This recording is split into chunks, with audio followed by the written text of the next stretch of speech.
Chers amis résistants, bonjour, nous sommes aujourd'hui le jeudi 17 décembre 2020. Je remercie ceux d'entre vous qui se sont abonnés à notre chaîne. Ça nous permet d'échanger chaque semaine sur l'actualité sous le regard du biocentrisme, puisqu'il faut toujours dire de là où on parle, c'est-à-dire quelle est l'idée dominante de ces petites chroniques. Bien. Donc, je vous remercie de votre fidélité. J'ai demandé d'ailleurs à ce que vous puissiez placer des commentaires à la suite de nos chroniques, commentaires auxquels je ne répondrai pas individuellement, mais que je vous remercie de placer, que ce soit pour critiquer, parce que c'est légitime et qu'il faut toujours aiguiser son esprit à l'esprit des autres, que ce soit pour approuver, étant précisé que la seule limite tient au respect des personnes, chose à laquelle je me suis toujours adonné. Il n'est pas question de mettre en cause les personnes, quelles que soient les idées que les gens défendent. Je voudrais cette semaine commenter deux faits. Le premier, c'est l'annonce éventuelle d'un référendum avant 2022 sur le climat. La deuxième question est celle de la responsabilité de l'État dans l'affaire Morgan Kim. Le premier point, évidemment, fait suite à la convention que le président de la République, notre monarque électif, a décidé d'organiser sur le climat. Alors le président de la République, comme un certain nombre de ses prédécesseurs, a le sens du théâtre. Lorsqu'il y a eu le problème des Gilets jaunes, il a lancé le grand débat, c'est-à-dire qu'il parcourait la France et faisait des monologues dignes de notre ami Fidel Castro pendant des heures où il rencontrait les Français. Qu'en est-il sorti de ce grand débat ? Je vous pose la question. Où sont les changements importants dans le domaine politique, social ou économique ? Le point d'interrogation restera là. Il y a eu la Convention sur le climat, c'est-à-dire qu'il a réuni 150 citoyens tirés au sort et motivés, qui ont bien travaillé, qui ont fait des propositions et ils s'étaient engagés à respecter ces propositions. Puis la maladie, la pandémie est arrivée, les problèmes économiques et sociaux avec, et les engagements pris antérieurement deviennent un petit peu peau de chagrin. Il n'y aura pas grand-chose qui sera retenu des propositions de la Convention sur le climat. Néanmoins, le président aurait envisagé un référendum avant l'expiration de son mandat quinquennal sur cette question. Alors, je suis un fervent partisan du référendum. Je pense qu'il faudrait qu'il y en ait beaucoup. Et je vais vous dire pourquoi il faudrait qu'il y en ait beaucoup. C'est que dans la mesure où les Français sont appelés à s'exprimer au niveau national, une fois tous les 4-5 ans, par l'élection présidentielle notamment, ils ont tendance très légitimement à ne pas répondre à la question qui est posée dans le référendum, mais à celui qui la pose.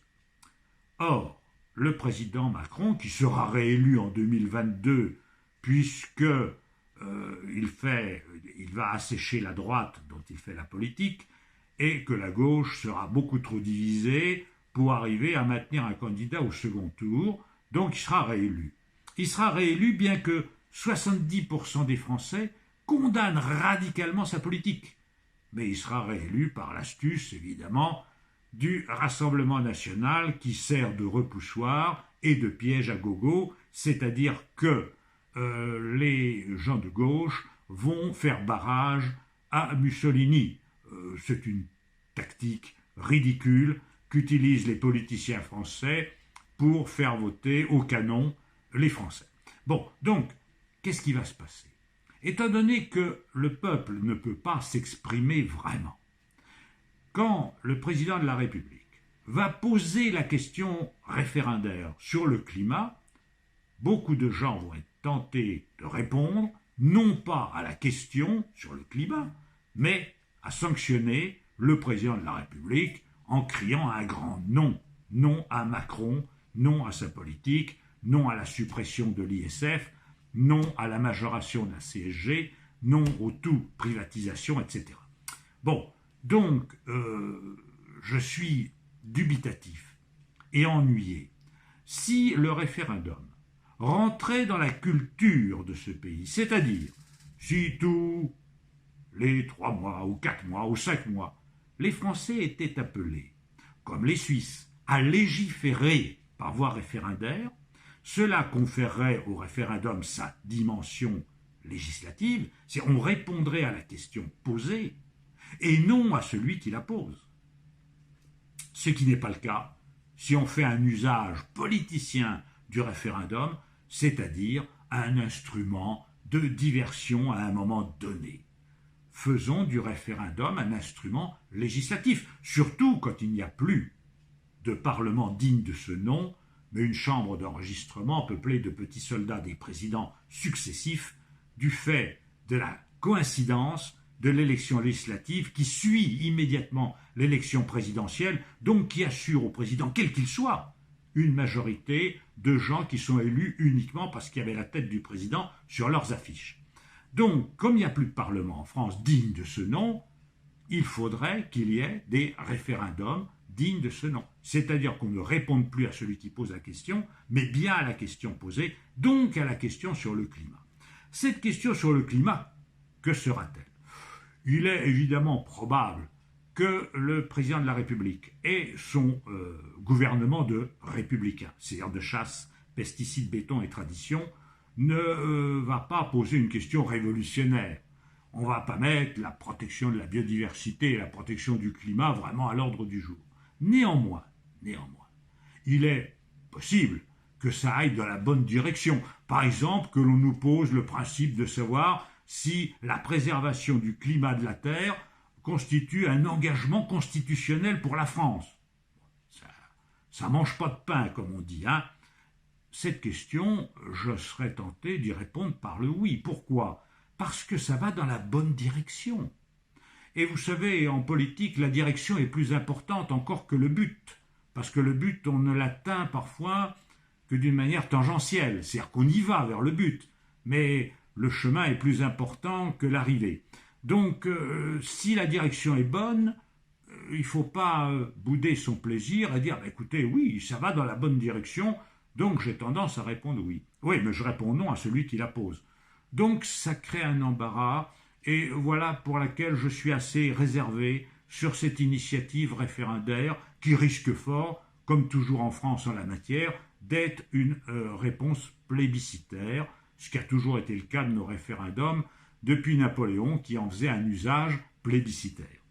Donc, je suis assez réservé sur le sujet, alors que je suis très favorable au principe du référendum, mais il faudrait que le référendum devienne un véritable référendum législatif et non une question posée par un président et auquel on répondra en fonction du président qui la pose. Ça, c'est le premier point. Justement, la politique de M. Macron et de son gouvernement en matière de préservation du vivant, de la nature, est catastrophique.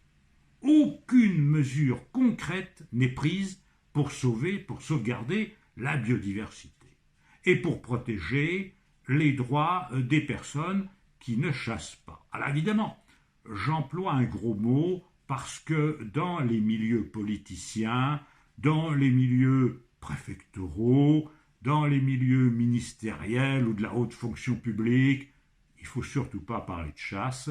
C'est un loisir pour abrutis et le peuple est nécessairement abruti, donc il ne faut pas froisser les nourrins, les gens lourdeaux qui s'adonnent encore à ce loisir tout à fait cruel et anachronique, mais ce n'est pas bien d'en parler. Voilà, il faut taire cela car ce n'est pas démagogique. C'est une erreur, et ces gens-là méprisent le peuple en le faisant.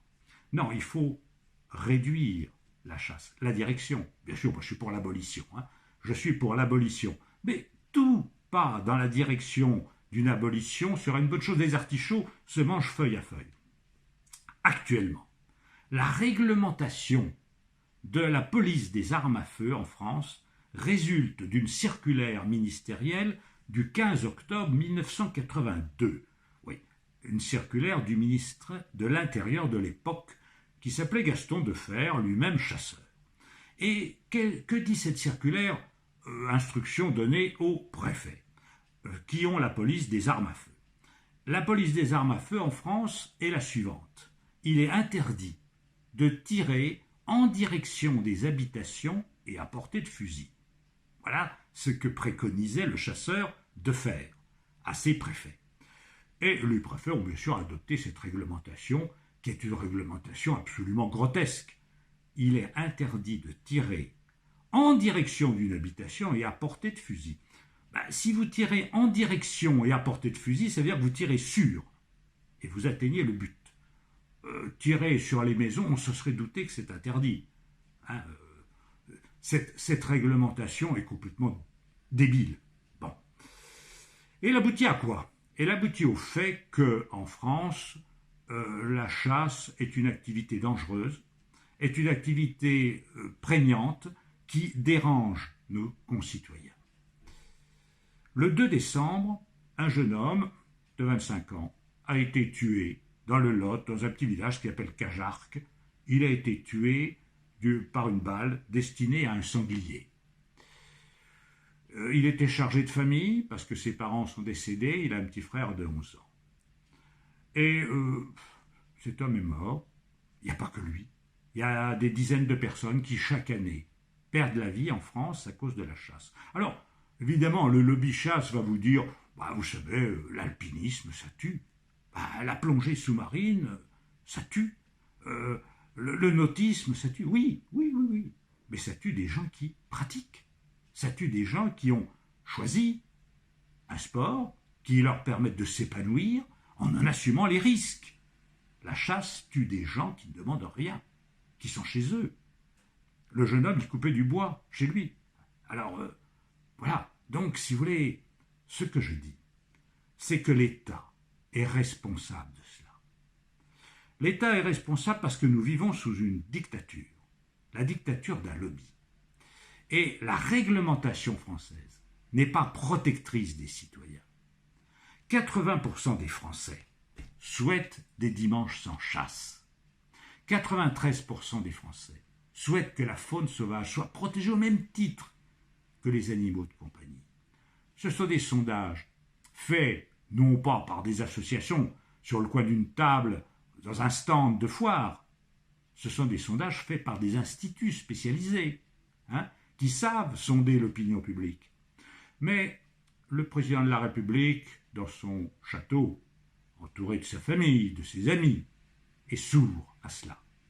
Lui, il entend les veneurs qu'il reçoit à sa table, ou qu'il côtoie, ou qui sont de sa famille. Voilà. Donc lui n'entend pas la voix des citoyens, et la voix des citoyens est méprisée. Dans ces conditions, je dis que l'État est responsable juridiquement de la mort de Morgan Kim. La réglementation n'est pas suffisamment protectrice des citoyens. Il faut engager juridiquement devant les tribunaux administratifs la responsabilité de l'État. Je demande à des groupes de juristes de se mettre au travail pour abattre la Bastille cynégétique. On ne peut pas continuer à vivre sous la botte d'un lobby féodal qui impose ses lois et qui détruit le vivant, qui détruit la nature, qui l'artificialise. Ne voit-on pas des préfets proroger la chasse aux petits animaux? Ils disent le gibier. La nature qui crée la vie ne crée pas le gibier, a dit Victor Hugo. Bon, et un animal n'est jamais du gibier. Jamais. Pour un homme civilisé, ce n'est pas du gibier. Bon, mais pour les chasseurs, ils appellent ça le petit gibier. Le petit gibier, c'est quoi? C'est ce qui sort des élevages. Élevage de faisans, élevage de canards colverts, élevage de perdrix, etc. Donc ils veulent une prorogation du temps de chasse pour écouler le surplus des éleveurs qui n'ont pas pu vendre leurs faisans parce qu'il y avait un confinement relatif, tout relatif d'ailleurs, en novembre de cette année. Bon, j'allais dire, cette situation, qui est vraiment une situation aberrante, doit cesser. Il faut mettre un terme à cette dictature et je demande à ce que nous engagions des actions juridictionnelles pour faire sanctionner cette réglementation ridicule qui consiste à ne pas tirer sur les maisons. Il faut autre chose. Il faut plus de protection. Il faut en finir avec la dictature des chasseurs. Voilà, mes amis, je vous donne, si vous voulez bien, rendez-vous la semaine prochaine pour d'autres aventures, pour d'autres réflexions. Et encore, je vous remercie de vous abonner à notre petite chaîne. À bientôt!